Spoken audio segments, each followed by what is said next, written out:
2023 Kerala law entrance exam 3 year LLBയുടെ mark rank analysis video ആണ് ഇതിൽ ചെയ്യുന്നത്. അപ്പോൾ ഇതിൽ ഓരോ മാർക്ക് കിട്ടിയ സ്റ്റുഡൻറ്റിന് എത്ര റാങ്ക് കിട്ടി എന്നുള്ളത് നിങ്ങൾക്ക് മനസ്സിലാവും.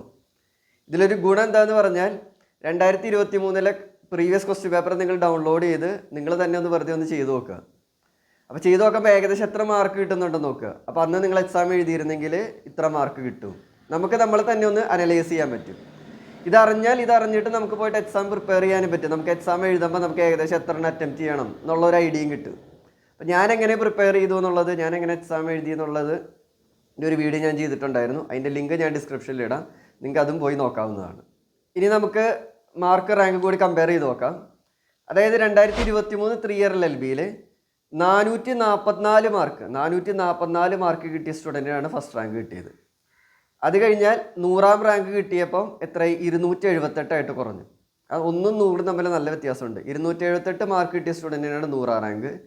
250 മാർക്ക് കിട്ടിയ സ്റ്റുഡൻറ്റിന് 200, 232 മാർക്ക് കിട്ടിയ സ്റ്റുഡൻറ്റിന് 300, 217 മാർക്ക് കിട്ടിയ സ്റ്റുഡൻറ്റിന് 400, അതുപോലെ 203 മാർക്ക് കിട്ടിയ സ്റ്റുഡൻറ്റിന് 500, 193 മാർക്ക് കിട്ടിയ സ്റ്റുഡൻറ്റിന് 601, 184 മാർക്ക് കിട്ടിയ സ്റ്റുഡൻറ്റിന് 700 റാങ്ക്, 174 മാർക്ക് കിട്ടിയ സ്റ്റുഡൻറ്റിന് 800, 164 മാർക്ക് കിട്ടിയ സ്റ്റുഡൻറ്റിന് 900, 155 മാർക്ക് കിട്ടിയ സ്റ്റുഡൻറ്റിന് 1000 റാങ്ക് വന്നിരിക്കുന്നത്.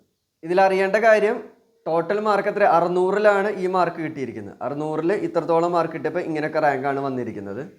അപ്പോൾ ഇത് നോക്കി വേണം നമ്മൾ എക്സാം എഴുതാൻ. അതേപോലെ തന്നെ ഓരോ കാറ്റഗറിക്കും, ജനറൽ കാറ്റഗറി, ഈഴവ കാറ്റഗറി, മുസ്ലിം കാറ്റഗറി, ഓരോ കാറ്റഗറിക്കും ഓരോ കോളേജുകളിൽ ഏത് റാങ്ക് കിട്ടി എന്നുള്ള വീഡിയോസും ഞാൻ ചെയ്തിട്ടുണ്ട്. പ്ലേലിസ്റ്റിൽ പോയാൽ നിങ്ങൾക്ക് അത് കാണാം. ആ വീഡിയോസ് നിങ്ങൾ കാണുക.